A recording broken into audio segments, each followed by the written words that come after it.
Hello and welcome once again back to the Wrestling Group. I'm your host Ryan, and today we're going to be doing a quick preview and predictions of New Japan Pro Wrestling Dominion 2025.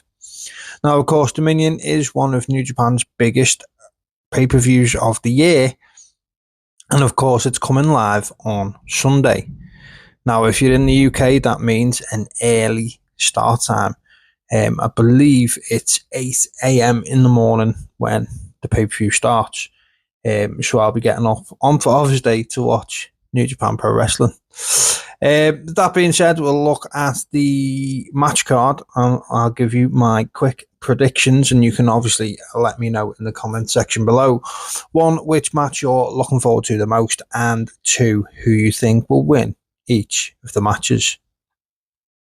So we'll start with the main card, and the first match is Bullet Club War Dogs, which is Taiji Ishimori, Chase Owens, Clark Connors, and Drilla Maloney versus the House of Torture, which is obviously Sanada, Ren Narita, and Yujiro Takahashi, and an unnamed mystery partner.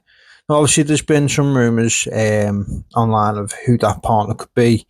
To be honest, it could be anyone at this point.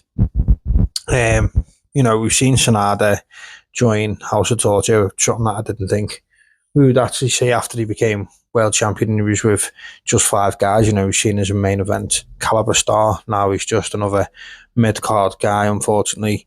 So after seeing that, it could be anyone at this point that join. I don't think it's going to be anything major. It's not going to be like a big, massive signing for Japan, or probably not even a new signing for Japan, to be honest. It's probably just going to be someone already on the roster, which is a shame because I do feel like Japan definitely needs some fresh meat, some fresh talent, some big names to come in. But if we're looking at this, like I say, I don't expect it to be a big debut, so therefore I don't expect House of Torture will gain any advantage.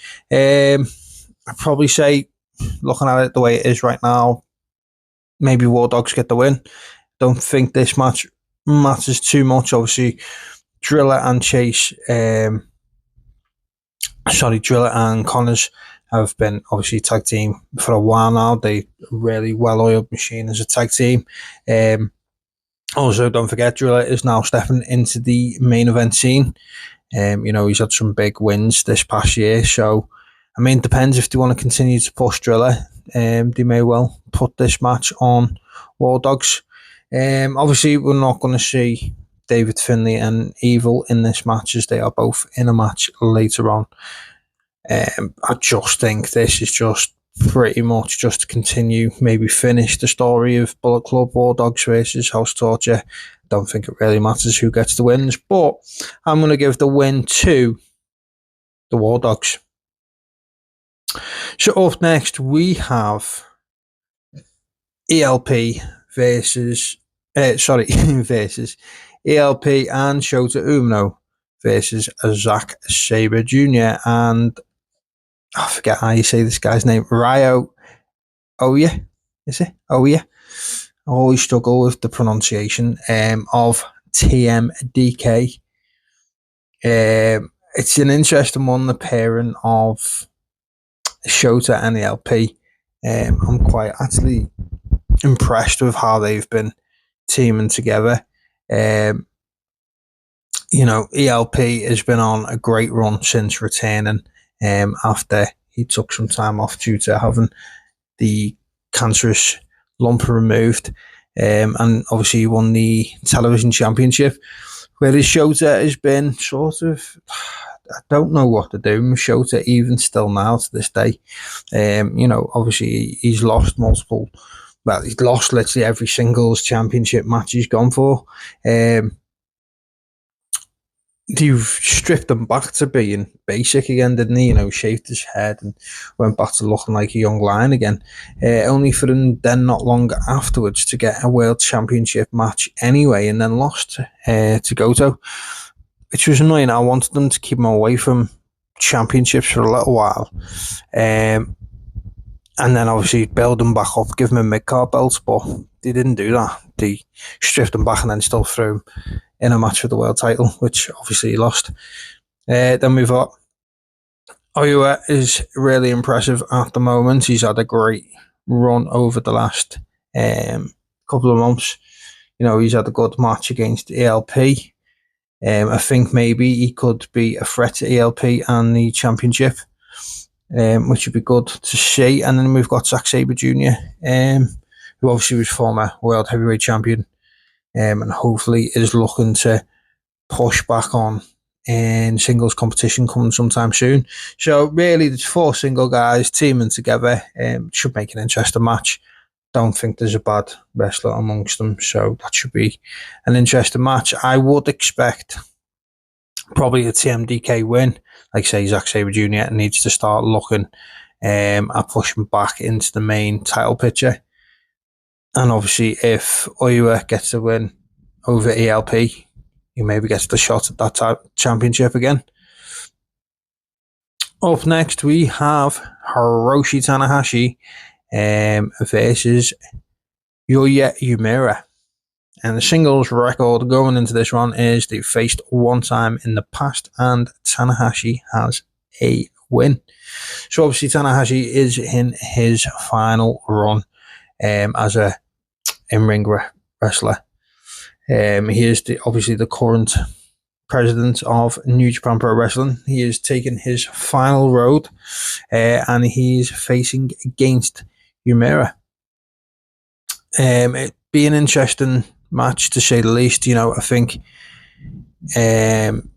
Uemura has got a really good future ahead of him, and I think Tanahashi is gonna, of course, put him over on the way out the door. It wouldn't make any sense for Tanahashi to get the victory here. It's different if Tanahashi's facing people he's already faced before. I mean, obviously, like I say, he has faced Uemura before, but that was back in the days of when he was a young lion. And I do feel like they are going to start they need to start pushing some new stars in the company. So I feel like Uemura gets the victory over Tanahashi, which will obviously then springboard him up the rankings.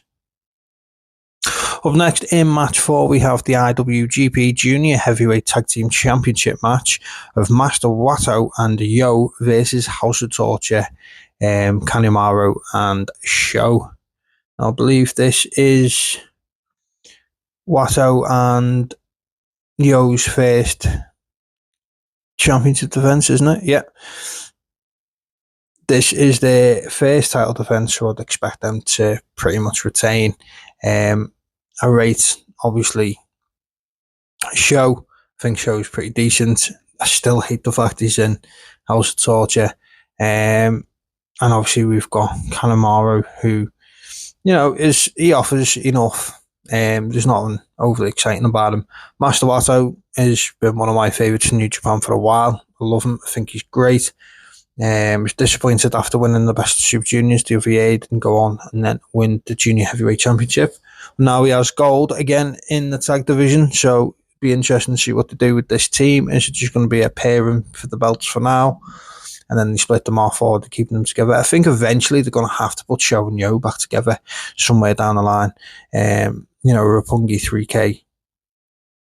3K reunion, because neither one of them have done massive things on their own. They both end up becoming part of teams, really, don't they?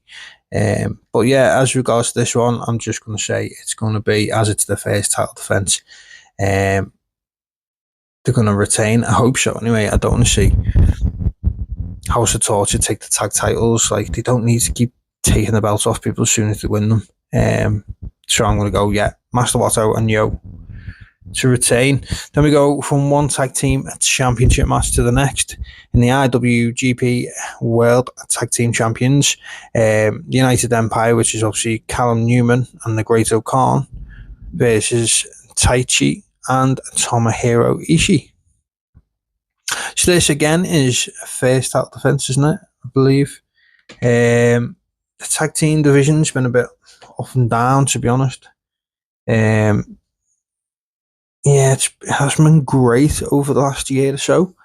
Obviously we got the Young Bucks coming back, which was interesting, but they didn't hold the belts that long. They didn't hold them long, dropped them. We had Hanare and Great Khan. Yeah, Hanare and Great Khan had the belts together, and then Hanare got injured, so obviously they had to drop the belts. We had Naito and Takahashi becoming tag team champions, which I was excited for. They literally, I think, had one successful title defense before then dropping the belts to Callum Newman and Jeff Cobb. Obviously, then Cobb left to go to WE as JC and Mateo, becoming another stooge in WWE. So obviously the titles were then vacated. So then Callum Newman then decided to team with Great Khan, and they beat Bishamon back in April to become tag champs. But the division's been all over the place. They need to start looking at building the tag division back up. It's really poor. I think they had a great opportunity to do something with Naito and Takahashi, but obviously they decided to end that one quite early.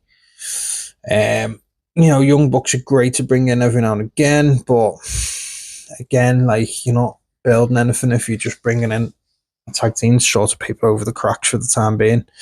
To be honest, yeah, I'd have Newman and Great Khan retain, because obviously it's the first title defense. I'd have them retain, and then I'd have the Good Brothers attack them afterwards, Carl Anderson and Luke Gallows. I know they get mixed reactions, whether fans like them or hate them, but they're a proper tag team and they could start cementing the tag division again. So I would bring in the Good Brothers to attack the champions at the end and set up a match at the next pay-per-view. Also, you got to remember as well as, I feel like United Empire at this point just needs to end. They lost Will Ospreay, which is obviously the biggest name that you could have. He left. Jeff Cobb's recently left. So is Nara still injured? So they've got Great Khan, Cal Newman, and TJP. Not a great faction. So unless they bring in a massive name to lead them, they might as well finish that faction, to be honest.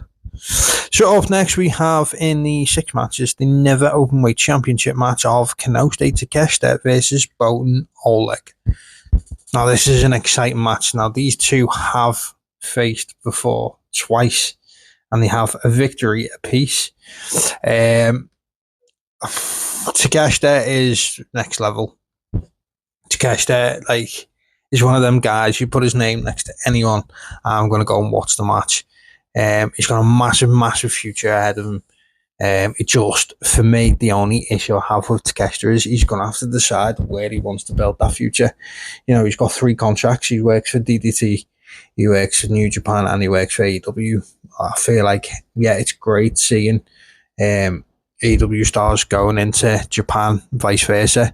But he's going to have to make a decision where he wants to become a star. He's not going to become a world champion if he's representing 3 or 4 different companies, is he? But yeah, he's the Never Openweight champion, and he's going against Boltin Oleg, who I think's got a massive future ahead of him. He's doing some really good things in Japan. He's a big behemoth. He's learning as he's going. I think probably too early maybe to put the Never Openweight Championship on him. And if rumours are to be believed to be true, then we could see Takeshita return this year for the G1. Could he in fact maybe drop the title and go into the G1 and win it? It's a good opportunity he could win it. Because obviously if he wins the G1 as the Never Openweight champion, then how are they going to get the belt off him? Do you know what I was going to say? It's Takeshita retain. I'm now starting to, I've talked myself out of it. I'm going to go for a Boltin Oleg victory instead. I feel like he's going to pick up the victory. Then we're going to see Takeshita come back for the G1 and win this year's G1 climax. That's what I'm going for. I'm going for Takeshita gets to win. Boltin Oleg gets to win. Takeshita wins the G1. So how about that? Let me know. Takeshita for an early G1 prediction. Then we have the 7th match which is the dog collar chain death match between David Finlay and Evil. Obviously, this is a continuation of the storyline of the Bullet Club War Dogs versus the House of Torture. They had that gruesome match earlier. The loser leaves Bullet Club steel cage match. Obviously, we've seen the War Dogs, the Bullet Club Dogs, the War Dogs. We're shooting them. Take the win, keep the Bullet Club name, and obviously House Torture gone out on their own. Both of these guys lead the factions. They've got some history between them in singles matches. We've seen David Finlay beat Evil twice. Evil hasn't beat David Finlay, and to be honest with you, I don't see how Evil gets the victory here. I know it's going to be no DQ, expect shenanigans, expect House of Torture to turn off, cause issues, blah, blah, blah, the usual House of Torture crap. But I think David Finlay gets the win. Like I say, they start building up the mid-card to main event level. Evil, for me, should never have been a main eventer. He's not great. I don't enjoy him. I think the best thing he ever did was obviously in his tag team with Sonada. Now Sonada's back in the House Torture. Maybe put that tag team back together and again start building that tag division, like I said. Maybe that's the idea or something that they should do going forward. Dave Finlay, it seems to be over with the fans right now. Fans proper enjoy him. He had a good run as global champion. It's time to start pushing him up, see what he can do next. He's the leader of Bullet Club. Obviously apart from Finn Balor, every leader of the Bullet Club has won the IWGP World Championship. AJ Styles won it, Kenny Omega won it, Jay White won it. Well, now it's time, David Finlay. If you want to be a Bullet Club leader, mate, go on and win the big one. I think David Finlay gets the win and pushes on into the main event scene. Now, talking about two guys that could well headline pay-per-views, they could push on and become, like say, again, rebuilding of this main event scene that they need to do. You've got Yota Tsuji and you have Gabe Kidd. Now, these two have faced many, many a times in the past. But this time it's going to be for the IWGP Global Championship. Be very interesting to see which way they go with this one. Tsuji obviously picked up the Global Championship against David Finlay at Wrestle Kingdom. This was his first singles championship. And obviously he has defended it since. We've had Gabe Kidd drop, obviously, like I said, the Never Openweight Championship. New Japan, was it the Strong Openweight Championship? He dropped that to Ishii, didn't he? Most recently. To be honest with you, I could see Gabe Kidd picking up the victory and cementing himself as a solid mid-card guy, and Tsuji dropping the belt and then pushing on again into that main event scene. We need to start building the world title picture. We've got so many stars there. There's so many guys that could be in the main event scene. They just either don't seem to be, or they just don't pull the plug on them as being the next top guys in the company. So speaking of top guys in the company, we come to the main event and we are looking at the IWGP Heavyweight Championship match between Hiroki Goto and Shingo Takagi.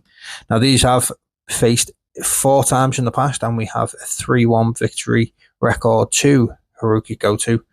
This is going to be his 6th championship defense. I think I was shocked and surprised, obviously, that we ever got Hiroki Goto becoming the IWGP World Champion. I thought time passed for him. He's been a solid wrestler. He's been a great guy to have on the roster over the years. He's had some really solid matches.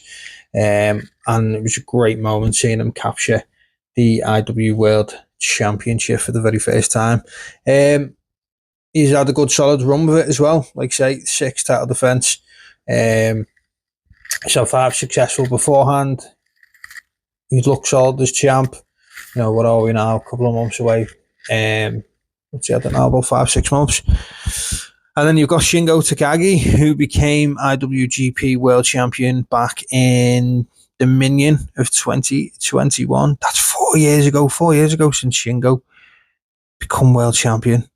And then he sort of stuttered around in the mid card since then, never openweight champion once, maybe twice since then. He's not really done an awful lot. See, with me, I was shocked and surprised that after winning the World Championship back in 2021, he didn't then push on and become a dominating champion. He lost the belt pretty quickly. And then, like I say, just floundered around and didn't do a hell of a lot. It's time for me, I think. You've had a great run as champ for the last couple of months. You've had a good couple of successful title defences.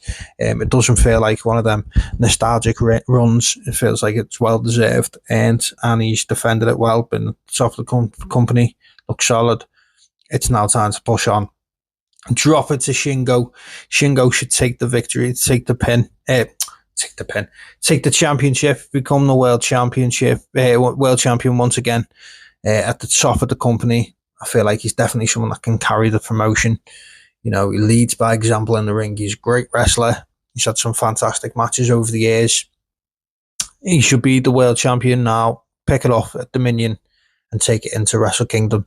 And like I say, if they do what my early prediction was and give Takeshita the G1, we get Takeshita versus Shingo again at Wrestle Kingdom, but this time for the IWGP World Heavyweight Championships. There you go. That is my full match card predictions. Let me know yours in the comment section below.